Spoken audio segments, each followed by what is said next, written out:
Here's Josiah Siegel. Looks like he enjoyed the Super Bowl halftime show with that walkout song, huh? Yeah. A little still DRE. But Siegel, with the velocity that you find on this staff, he might fall by the wayside. He's not in that upper 90s category, but his 3.77 ERA deck was the second lowest on the team last year. And from May and beyond, he had an ERA of just over 3 and 11 2/3, and it was just really big for Georgia Tech in some big relief spots. And I think this is a perfect fit for him, trying to bridge Georgia Tech into the 7th inning. Yeah, I mean, it's kind of all you can ask. You want a strike thrower? I mean, perfect example. Boom, do your job. Oh, great throw. Yeah. It's like Tech's pitching staff has decided to be a little more democratic as opposed to the 17 strikeouts they racked up yesterday. Yeah, Drew Compton lets that one go.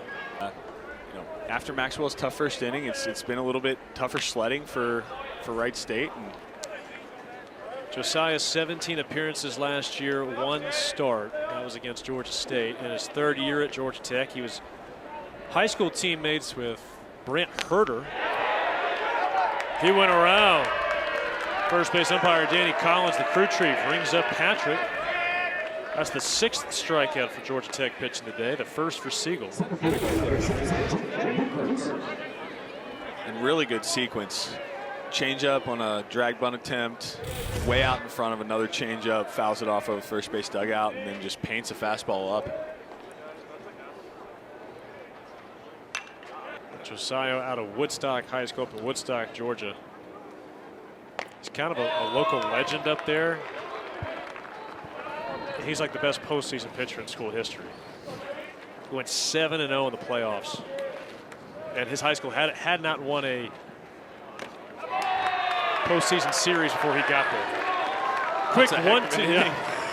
They like him up in Woodstock. They like him here in the flats too. Carves up Wright State 1-2-3 with a couple of Ks.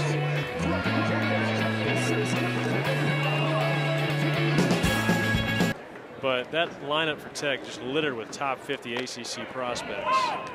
As Josiah Siegel flips a breaking ball in for strike 1. Right back to work. I mean, and Sass, one hopper to Simpson, sidearm sling in time.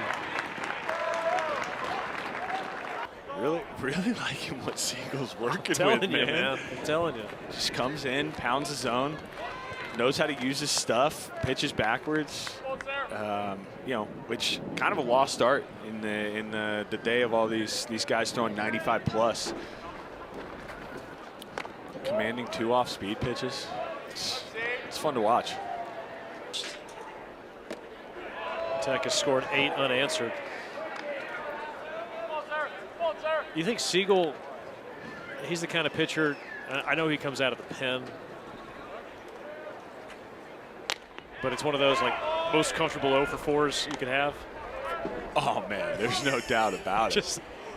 And it's, you know, nothing's gonna wow you, but he's one of those guys you'll look up after 5 innings and it's, you know, 2 hits, 4 strikeouts, you know, maybe a walk, and he just keeps coming after you. He's a guy who can really help you if you're trying to work your way through a conference tournament or a regional, especially if you do drop a game somewhere in there and all of a sudden, okay, you're going to have to really eat some innings. I mean, this is the kind of guy that can really help you. He's a guy we always kind of talk about it in pro ball. When you start playing, you know, 6-7 game weeks every week, he's that guy that can kind of not just conserve pitching, but he'll beat a team he's not expected to beat. And there he is blowing 87 past Alex Sayre, who hit 383 last year. How does that happen? I mean, it's just a riding fastball, we call it. It's got hop. you got a really hard time picking where it's going to finish. You know it's not super firm, but it kind of jumps on you. So it might only be 87, but it might look harder than somebody else's 92. Not to mention he mixes in that really good little wrinkle breaking ball. Again, he's keeping the ball kind of on the sides of the plate he wants to work. Handled by Simpson there, shifted over on the right side. He's the first shift we've seen from Tech's defense this year, and that worked out perfectly. 1-2-3 inning for Josiah Siegel. Middle of the fifth. So Georgia Tech 10, Wright State 2, and Josiah Siegel done nothing but face 6 guys, strike out 3, and get 3 groundouts. It's been pretty good. Let's take a look at what we've seen from Siegel here on these swings and misses. Elevated fastballs.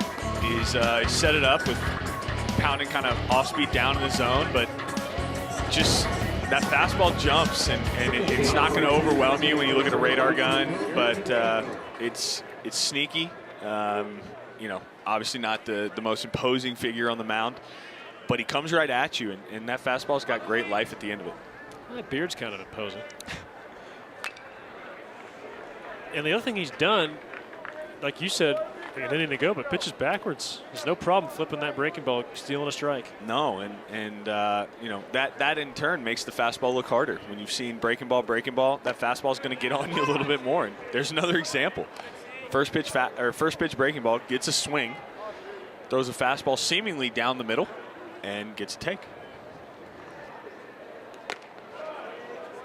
That time, England did not chase the high fastball. Well, the game started with 5 of 6 Raiders reaching, 2 runs coming across the score. In the game, but then Josiah's come in and just pounded the zone. Really kept Wright State off balance, and you know, is getting to the point where we're bridging the gap to those late innings.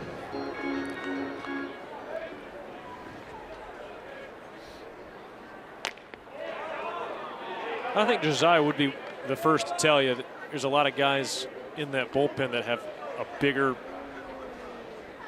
fastball, at least velocity-wise, than he does. Watching him doing what he's doing right now, what kind of message does that send to the rest of the bullpen about, hey, we throw strikes and do what we're supposed to do, you can have some pretty serious success. I mean, yeah, it's just a really good point. I think that you have to feel like I have enough stuff to do what he's doing, right? And you know, some of it's confidence, some of it's, you know, bravado, you know, whatever you want to call it. But to have a guy who is very, very aware that he doesn't have the best stuff on the planet and go out and just attack from the first pitch since he's come in the game, you know, that's a message that that should be kind of sent through the ranks. I think you can coach confidence, and I think that you can continue to pump your guys up, feed guys information, right? That can help only grow that confidence. Oh man! Oh, his third one of the day. He's got it. This is from afar, but he does seem like the kind of guy who redirect. I mean, probably the easy answer. There was no chance Tony Plagman was losing confidence in Tony Plagman. For 3 years, never lost the opportunity.